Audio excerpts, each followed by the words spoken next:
Okay. So, supposed to be, papunta lang ako ngayon kay Kitty. Kaso, hindi magandang kanyang kalagayan. I mean, kalagayan. Parang di na ganun masama ang lagay eh.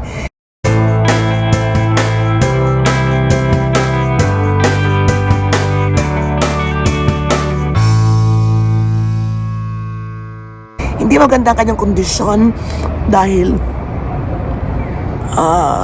parang gabi na yata siya umuwi. Parang ganun. Ito yung message sa akin. Yun na nga. Ayun.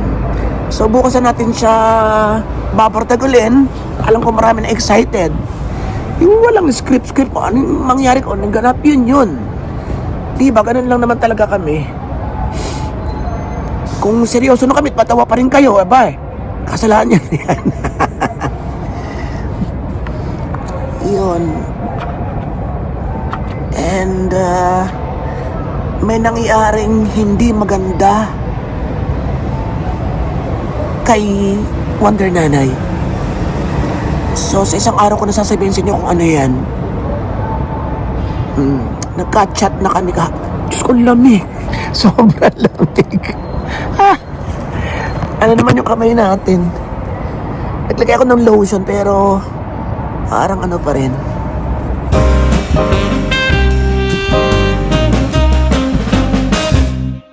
Ayun.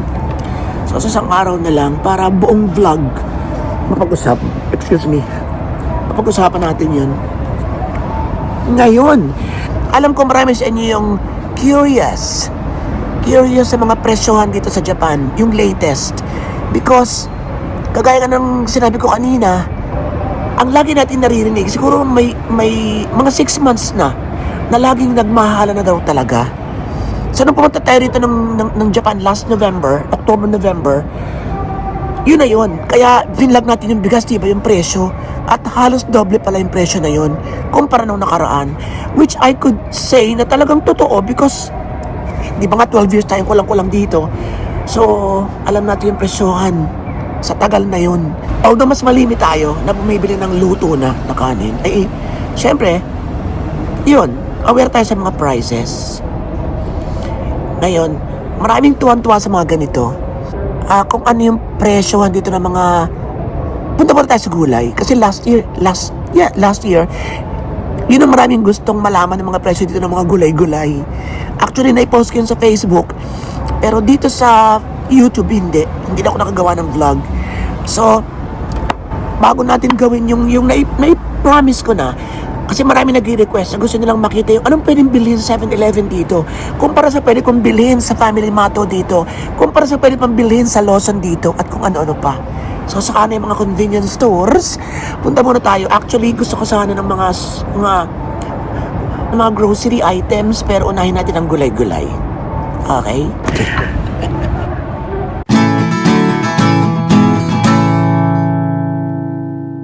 Kasi mahal sa atin ng kamatis, diba? Dito ba? Nagmahal din ba ng bonggang-bongga? Hello, dear.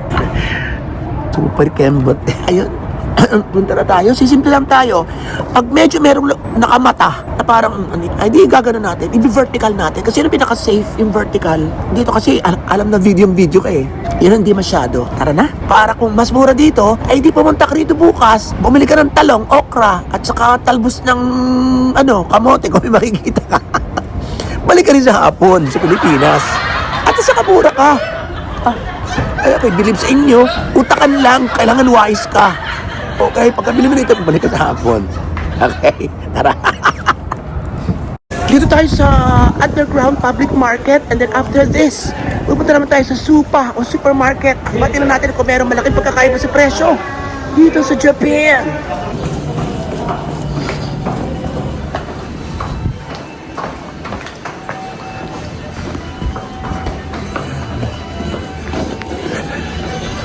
Dito tayo.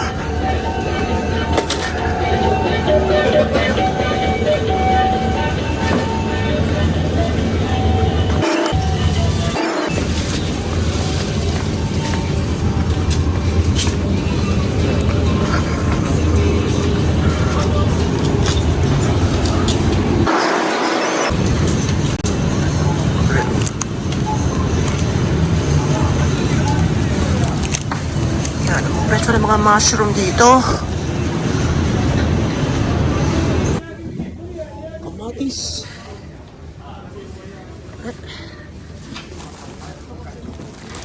100 pesos. Correct. Ayan siya.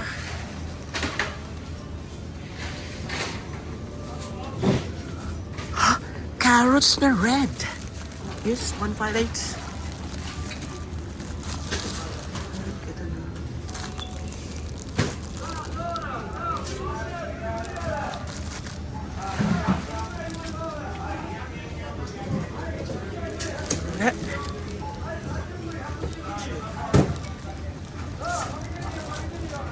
Tayo sa kabila.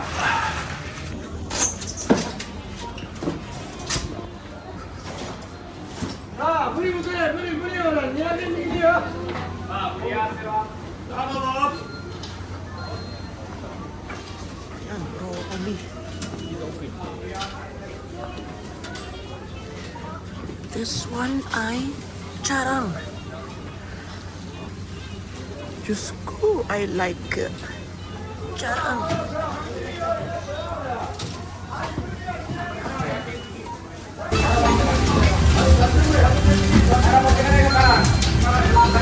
Fresh na fresh, oh. Fresh na fresh.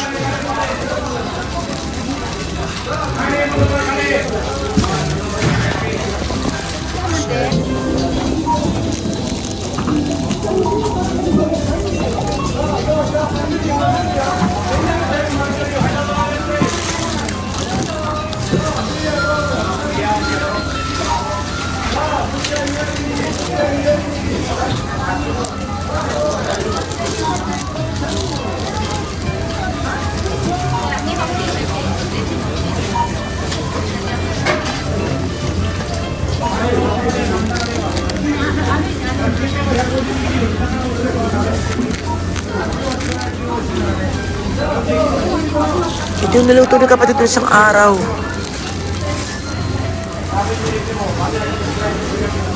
Pero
sarap ito sa butter. Tapos may mushroom. Ketchup.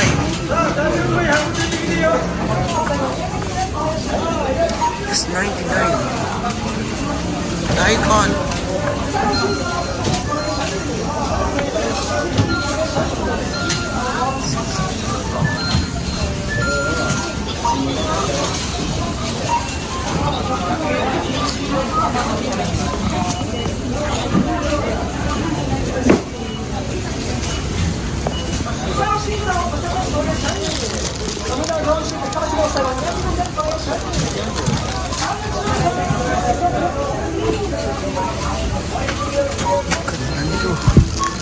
Ikat-las.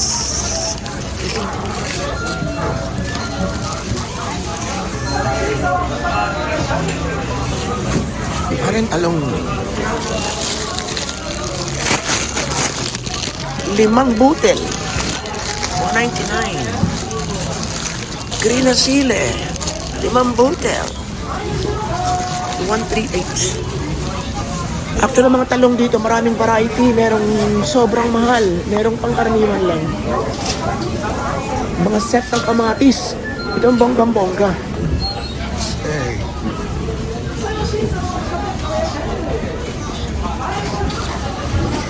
$9.80. Awang. Correct. 358.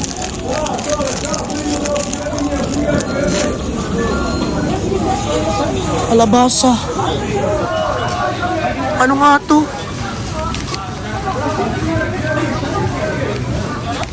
$199. Kung talong arit ka tutulis. Ang tilos ng dulo. 49 at 53 each.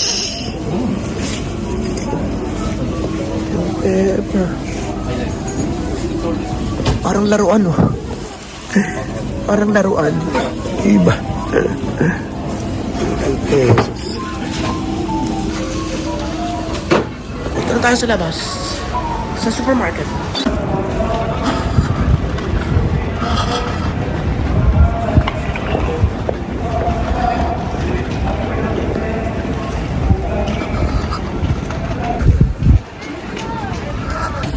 Pag diniretso mo ito, andun yung bahay ko na tinirahan ko ng simula 2017.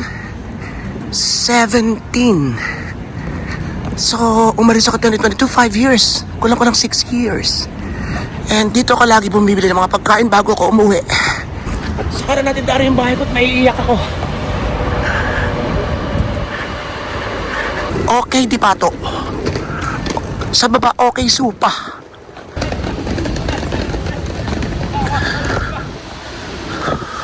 Dito sisimple lang tayo. Sisimple lang tayo dito.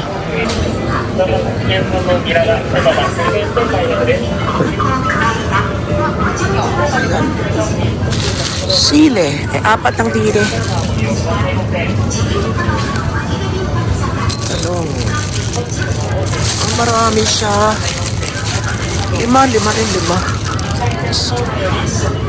Ito yan. Ito. Kasi may tax. Sile, hindi ko napansin yung presyo doon. Ito ang paborito ko pag nagluluto ako ng sinigang. Ito, lagi ako meron nito. Kahit sa Pilipinas meron pa rin ako. Pero syempre iba yung siling haba sa atin. Maninipis, maliliit na.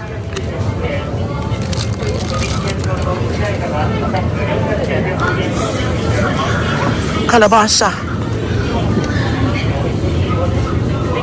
Alam mo kalabasa rito, ginagawa nilang sweets. Marami silang pwedeng gawin. Meron silang parang sinulbot o parang ginatamis. Laki.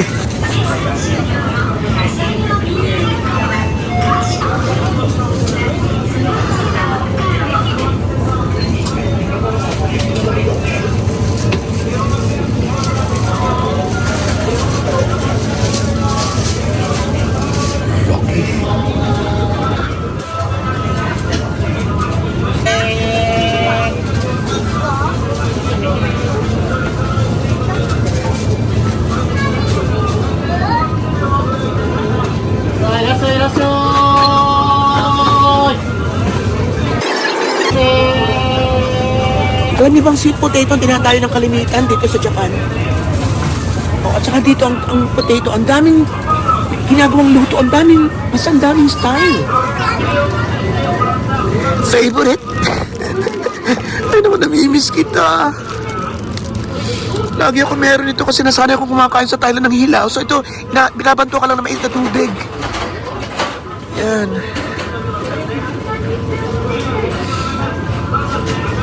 Iba't ibang klase.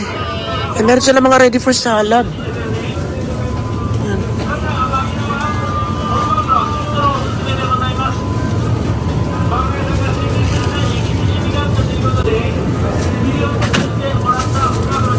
And then yung mga dito ko lang natagpuan. Hindi ko lang sa Pilipinas kung may mga ganito ka. Ito. Yan. Eto, para saan ba to? Ah, eto. Bumili na ako nito dati.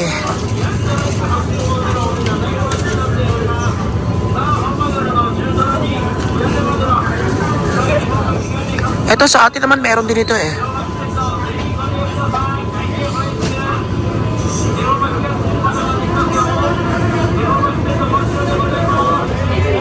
Ang isa. 270. Ang isa. Ito binibili ko dati.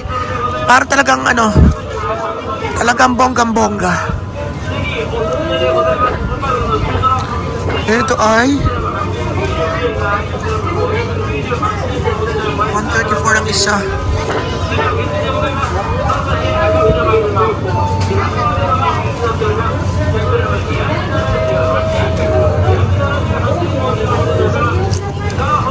Apat. Super special to. 564 eh.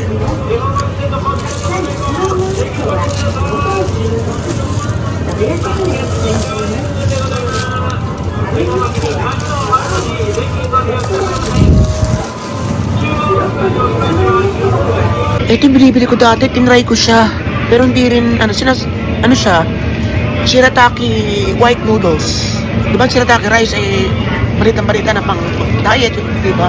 So ito, binibili ko siya before.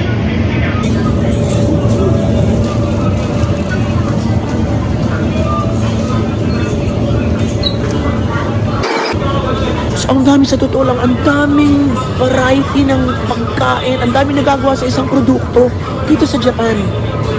Sa totoo lang, ibang klase.